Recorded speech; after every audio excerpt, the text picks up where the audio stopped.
Hello, it's Reija, and welcome to the first episode of Yay or Nay, which is a series where I'm going to review books that I've recently read, and then give you my opinions whether I like them or not. So are they a yay or a nay? In this first episode, I am going to be talking about The Grace of Kings, the first book in the Dandelion Dynasty by Ken Liu.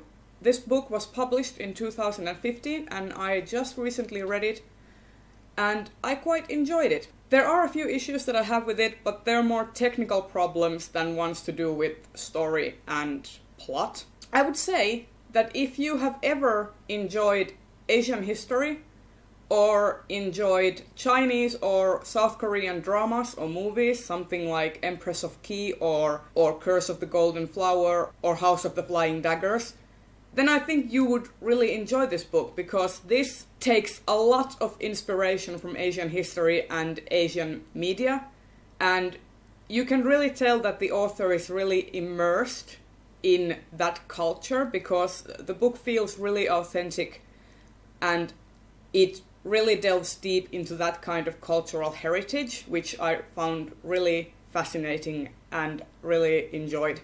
For example, one of the central conflicts in the story is the forceful unification of the lands of the world in the books, which I think takes a lot of inspiration from the Mongolian conquest and also the huge wars fought by the different dynasties during the reigns of different Chinese emperors.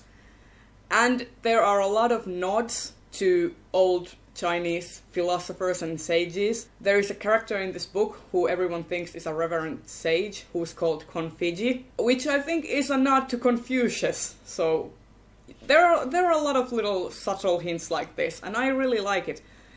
The book follows two main characters, Kunigaru and Matazyundu. Kunigaru's story is more like from rags to riches, the kind of unexpected hero, whereas Matazyundu's story really deconstructs the hero's journey trope and has a really rather surprising end to it. I really enjoyed this book. Like, I had some trouble getting into it, but after I got I say about 100 pages in, then I really started to get invested in the characters. And I started to get invested in the world. And I really enjoyed the fact that we got to see through the eyes of many, many different characters. There are a ton. There aren't a lot of female characters, so if that's something that ticks you off, then I'm not sure I would recommend this book, but I do think that there is a lot to be said how this book handles the relationships between men and women and the roles men and women hold in this society.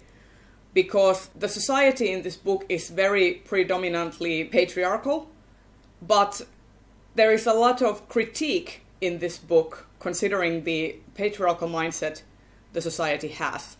I'm going to read a quote that I found very beautiful and I think really encompasses the message this book wants to send. I know a mother from Xana who was willing to bear a Corvi administrator's lash to save her son.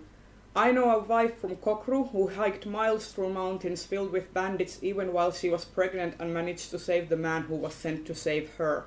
While we stand here mocking each other like two gangs of schoolboys, who has farmed our lands and kept us fed? Who has sewn our tunics and made our arrows? Who has carried up the siege stones and carried down the wounded? Have you forgotten how the women of Zudi fought alongside you in this rebellion? By custom, we wield the sword and wear the armor, but who among you does not know a mother, sister, daughter, friend, who exceeds you in courage and fortitude? So let us no more think of being compared to women as an insult. It was so quiet, both on and below the walls of Zudi, that only the creaking of the battle kite's winches could be heard. Yeah, that is a really powerful quote in my eyes, and there are lots more like it in this book. But even with beautiful quotes and a good, strong plot about overthrowing a tyrant and enforcing a benevolent rule, I still think that this book has a ton of problems. One of which is the fact that the author seems to be operating under a checklist. Like, I need to get this and this and this done during this book. which sometimes makes me feel like that there is a lot of stuff happening that isn't told very well. Things happen too quickly and there is a kind of uncertainty about how much time is passed. You would think that months have passed, but the way the author writes it, it feels like it's days or hours or weeks. So you can never be quite sure, and that really bugged me when I read this. And also I think that even though this book has wonderful characters, I felt that some of the point of views were unnecessary. This book would have held a lot better if it was constrained to a few less point of views. But other than that, I found this book to be very entertaining, and I will definitely read the second book, Wall of Storms, in this trilogy. And I will tell you my thoughts about that one as well. So this book, in my opinion, is a yay.